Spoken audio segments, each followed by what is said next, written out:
Itu saya undang ke atas Pak Yosua Taka. Mari Pak. Tepuk tangan teman.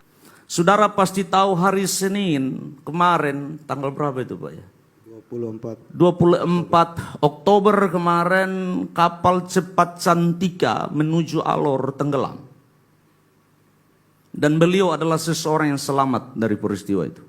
Pendiri Bapak Yosua, di Bapak nama lengkap siapa, kerja di mana, tinggal di mana, beristri, berapa anak. Mari silakan Pak. Baik, salam. Salam. Saya akan memperkenalkan diri. Nama saya Yosua M.N. Taka, sarjana hukum. Saya bertugas di Polda NTT. Saya mempunyai seorang kakak perempuan yang bertugas sebagai seorang hamba Tuhan, seorang pendeta di Jakarta. Dan bapak saya adalah majelis jemaat di Gereja Peniel Sikumana. Saya berkeluarga, istri saya sudah meninggal. Saya beralih dari agama Kristen ke agama Islam sejak 13 tahun yang lalu. Oke, jadi beliau menikah dan punya anak Bapak ya? Ya, istri masih hidup? Sudah meninggal. Sudah meninggal. Boleh Pak cerita 13 tahun yang lalu, apa yang membuat Bapak mengambil keputusan membelakangi Yesus? Ketika saya mencintai seorang manusia melebihi Tuhan saya sendiri, Tuhan yang membesarkan saya, Tuhan yang menjaga saya dari kecil sampai besar, disitulah malapetaka dan disitulah kesengsaraan baru dimulai. Jadi 13 tahun lalu Bapak memutuskan membelakangi Yesus. Ya. Dalam 13 tahun apakah Tuhan pernah berbicara untuk Bapak kembali? Berulang-ulang kali, beribu-ribu cobaan datang, tapi saya masih bersikeras. Termaksud Tuhan menunjukkan kematian istri saya di depan mata saya sendiri. Tapi tetap tidak mau kembali. Tetap tidak kembali. Jadi 13 tahun Bapak membelakangi Tuhan sama sekali. Saya membelakangi Tuhan dan saya juga salah satu orang yang termaksud paling membenci orang Kristen waktu itu. Sedangkan saudara saya Kristen semua. Apa yang terjadi tanggal 24? Tanggal 24 Oktober 2022 saya harus bertugas ke Alor. Pada saat itu saya sedang di luar, tiba-tiba asap hitam datang dan saat itu saya bingung. Saya harus bagaimana? Karena di atas saya api, di bawah saya laut. Dan saya termaksud orang yang sama sekali tidak bisa berenang. Disitulah saya kembali mengingat saya harus buat apa di sini. Saya sudah gantung di situ. Disitulah saya putuskan, saya serahkan seutuhnya jiwa raga saya kembali kepada Tuhan sambil memohon belas kasihan Tuhan. Saya bilang, Tuhan, tidak ada lagi yang lain yang saya harapkan. Hanya di dalam tangan Tuhan saya serahkan. Setelah itu saya langsung lompat. Tanpa berpikir kapal masih jalan itu saya sudah lompat. Sudah lompat. Terus diceritakan Pak. Setelah lompat, saya diberikan ketenangan di dalam air. Setelah itu saya berenang menuju ke ada pelampung yang dari kapsul hitam itu yang membentuk seperti kolam renang anak-anak. Tapi kami yang laki-laki itu membentuk lingkaran, tidak naik ke atas. Di atas itu hanya ada ibu-ibu dan anak-anak. Itu berlangsung sampai jam 3 sore. Dari jam? Dari jam 12:30 sampai jam 3 sore. Jadi jam 12:30 sampai jam 3 sore. Ya, sekitar 2 jam lebih itu kami berusaha bagaimana secepat mungkin untuk sampai ke darat. Karena kalau sudah sore itu meeting harus pukul kembali, berarti kami akan hanyut ke tengah. Disitulah kami berusaha, tapi setelah sampai di pertengahan ternyata arus sudah pukul balik. Dan disitulah kami pasrah. Karena tidak bisa lagi. Apa yang menjadi titik balik Bapak di tanggal 24 di peristiwa itu? Kembali kepada Tuhan. Titik balik saya ketika sekitar pukul 5 sore di tengah itu laut. Masih di laut, tengah masih laut. Di laut. Jadi jam 1 sampai jam 5? Iya, masih di laut. Jadi ombak mulai besar dan kami sudah tidak berdaya. Kekuatan untuk berbicara pun tidak bisa. Saya memutuskan, saya mengikat kaki saya sama tangan saya di sekitaran tali.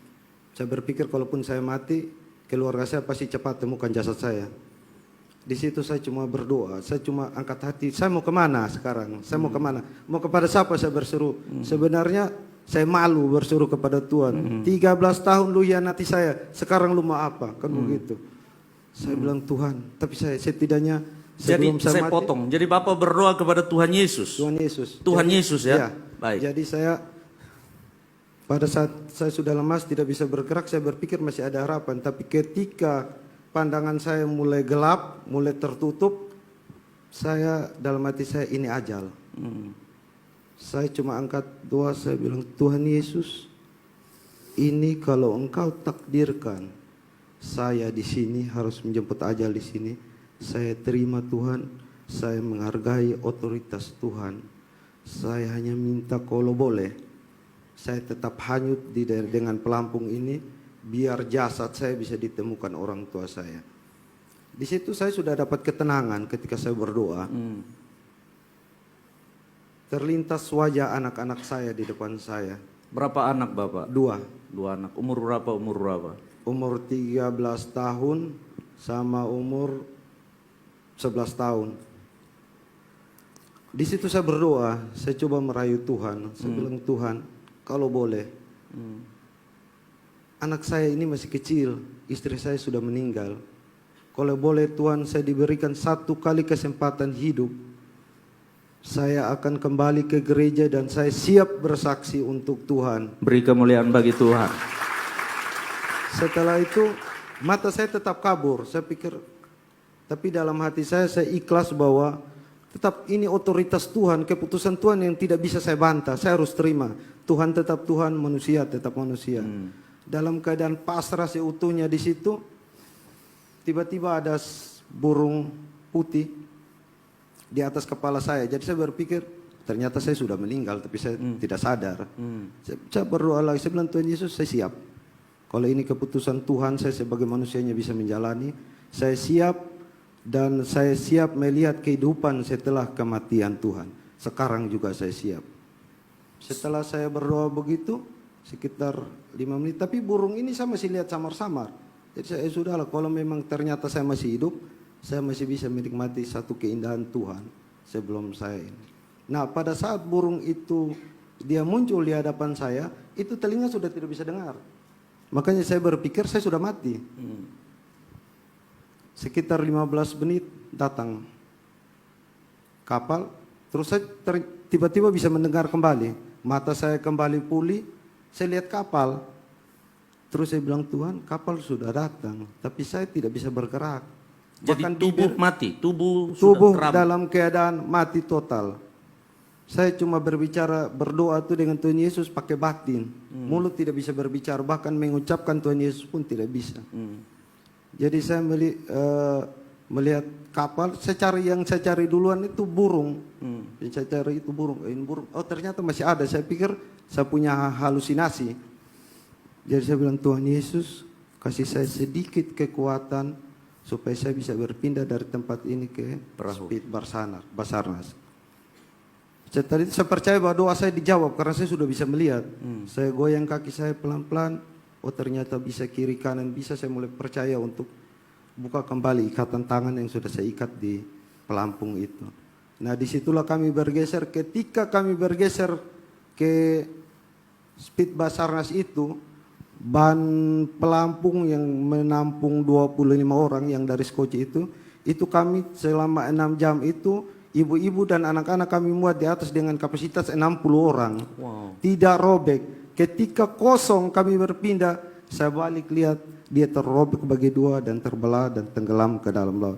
Di situ saya melihat Tepuk betapa tangan, besarnya teman-teman. tangan Tuhan menjaga saya selama itu. Setelah sampai di darat, komitmen apa yang Bapak buat? Jadi setelah sampai di darat, kami dievakuasi. Itulah kekuatan yang dari Tuhan. Dokter mau opname, saya bilang, dokter, saya tidak butuh obat, saya lapar, saya butuh makan. Tidak bisa Pak, harus berobat. Saya bilang, tidak bisa, saya sehat. Sampai saya ditensi 2 kali, tensi saya normal semua, luka badan pun tidak ada lecet. Ketika ketemu keluarga saya yang pertama kali saya sampaikan di keluarga besar saya bahwa saya mau ke gereja dan siap bersaksi untuk Beri Tuhan. kemuliaan bagi Tuhan. Adakah cara orang untuk membatalkan komitmen Bapak kembali kepada Yesus? Jadi ketika ditelepon anak saya, karena anak saya muslim semua, ditelepon anak saya yang bungsu yang dari Alor, Bapak, Bapak mau masuk gereja. Bilang Bapak mau ke gereja lagi. Saya jawab dengan tegas, iya. Bapak sebenarnya sudah mati. Hanya karena mengingat kalian. Bapak memohon di Bapak punya Tuhan. Bapak meminta satu kali kesempatan hidup. Dan itu dikasih. Dan perjanjian Bapak dengan Tuhan Bapak tidak mungkin Bapak ingkari hanya karena manusia siapapun. Dan saat ini juga Bapak lebih mencintai Tuhan Bapak daripada anak, orang tua maupun siapapun juga. Beri kemuliaan bagi Tuhan. Jadi Bapak memutuskan bahwa tidak ada yang bisa lagi merebut Bapak dari Tuhan. Tidak ada. Tidak ada. Siapapun dia tidak Tidak bisa. ada. Bapak akan terus mencintai Yesus selama-lamanya. Saat ini Apa pun- komitmen Bapak mulai sekarang ke depan? Saya akan tetap bekerja buat Tuhan. Setiap doa saya cuma minta Tuhan pakai hidup saya. Apapun akan saya tinggalkan. Mau pekerjaan, mau orang tua, mau anak. Karena saya tahu cuma Tuhan Yesus yang paling penyayang. Amin. Ketika kalau Beri engkau kemuliaan. mencintai manusia melebihi Tuhanmu, Tuhan akan mengambil itu semua daripadamu. Yakin dan percaya, ketika engkau mencintai Tuhanmu lebih dari apapun, Tuhan akan menambahkan berkali-kali lipat. Amin, amin, amin, amin. Pelajaran yang luar biasa teman-teman.